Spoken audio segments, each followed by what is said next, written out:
দর্শক বন্ধুরা, আজকে একটা আমিষ রেসিপি নিয়ে এসেছি আপনাদের সঙ্গে শেয়ার করতে। স্টেপ বাই স্টেপ দেখিয়ে দিই কীভাবে করব। এখানে আমি কিছু মশলা কুচিয়ে রেখেছি, পেঁয়াজ, টমেটো, লঙ্কা, আদা, রসুন এইসব। এরপরে আমি ওইখানে দেখাচ্ছি, এখানে আমি মাছ সেদ্ধ করে রেখেছি। এটা ভেটকি মাছ, একটু ফুটিয়ে সেদ্ধ করে নিয়ে এটা আমি করব। এবার আমার সেদ্ধ করা হয়ে গেছে।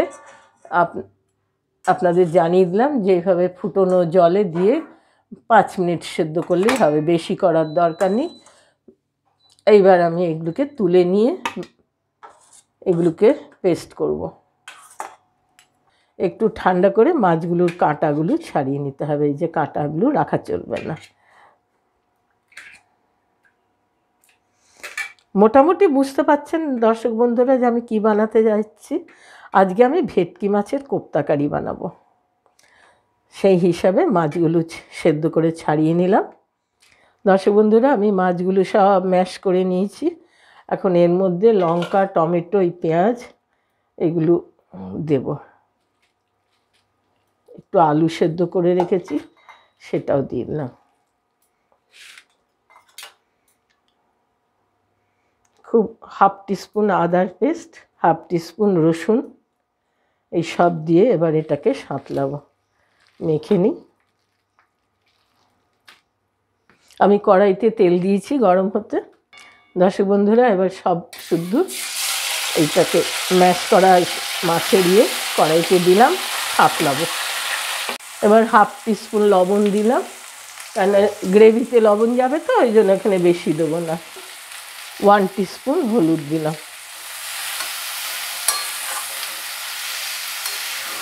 এইভাবে নেড়ে নেড়ে এটাকে ম্যাশ করে আরও নিতে হবে। আলুর সঙ্গে মশলার সঙ্গে যেন মাছের ইয়েটা মিশে যায়। বন্ধুরা, আমি এগুলোকে বল বানিয়ে রেখেছি। যে মন্ডটা বানিয়েছিলাম মাছের, সেটা দিয়ে এই বলটা বানিয়েছি। এবার আমি এই কর্নফ্লাওয়ারে ডুবিয়ে ব্রেড ক্রামে র্যাপ করে এর মধ্যে মাখিয়ে নিয়ে তারপরে ভাজবো। কড়াইতে আমি তেল দিয়েছি। আমি রান্নাটা সাদা তেলে করছি।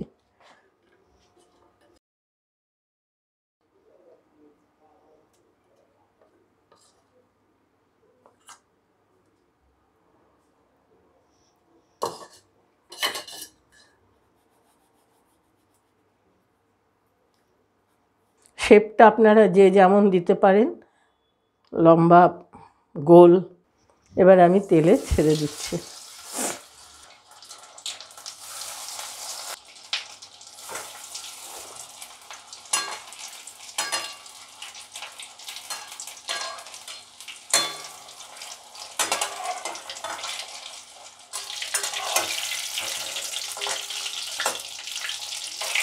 কোপ্তাগুলো ভাজা হয়ে গেছে, এবার আমি তুলে নিচ্ছি একটা একটা করে।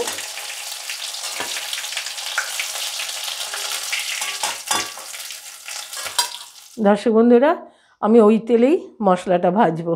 এই মশলার মধ্যে যা আছে সে হচ্ছে পেঁয়াজ, টমেটো, আদা, লঙ্কা, রসুনের পেস্ট 1 চামচ, 1 চামচ আদার পেস্ট। এই দিয়ে আমি এই মশলাটা বানিয়েছি। যা যা দিয়ে বানিয়েছি পেস্টটা বললাম। এবার এটা আমি কড়াইতে দিয়ে দেবো।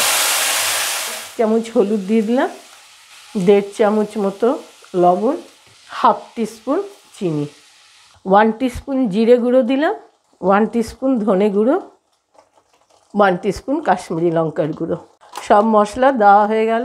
মশলাগুলোকে ভাজতে হবে যতক্ষণ না এর থেকে তেল বেরিয়ে আসে। দর্শক বন্ধুরা, মশলাটা ভাজা হয়ে গিয়ে তেল ছেড়ে দিয়েছে। এই মতো অবস্থায় গ্রেভির জলটা দিয়ে দেবো। এসব কোপ্তা কারিতে কখনো বেশি ঝোল হয় না, হালকা ঘন গ্রেভি।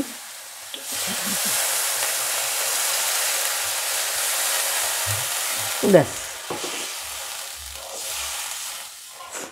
দর্শক বন্ধুরা, গ্রেভির জলটা ফুটে গেছে। এবারে 5 মিনিট ফোটার জন্য আমি ঢাকা দিয়ে রেখে দিলাম।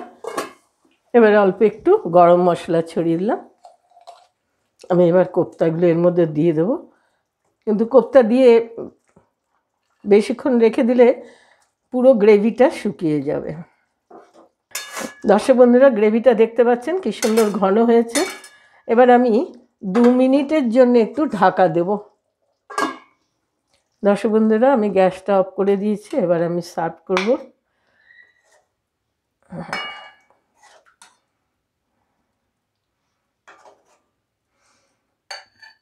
ভেটকি মাছের কোপ্তা কারিটা আপনাদের সঙ্গে আজকে শেয়ার করলাম। অসাধারণ খেতে, এইভাবে বানিয়ে খেয়ে দেখবেন, আর কোনো আইটেমই লাগবে না এর সাথে। এই দিয়ে সমস্ত দুপুরের লাঞ্চ হয়ে যাবে, এতই উপাদেয় খেতে। তা আপনাদের সঙ্গে শেয়ার করলাম বন্ধুরা, বানিয়ে খেয়ে দেখবেন, আর ভালো লাগলে লাইক করবেন, সাবস্ক্রাইব করবেন, অনেকের সাথে শেয়ার করবেন। নতুন নতুন রেসিপিটা জানার জন্যে বেল আইকনটা টিপে দেবেন। আজকের মতো রাখছি।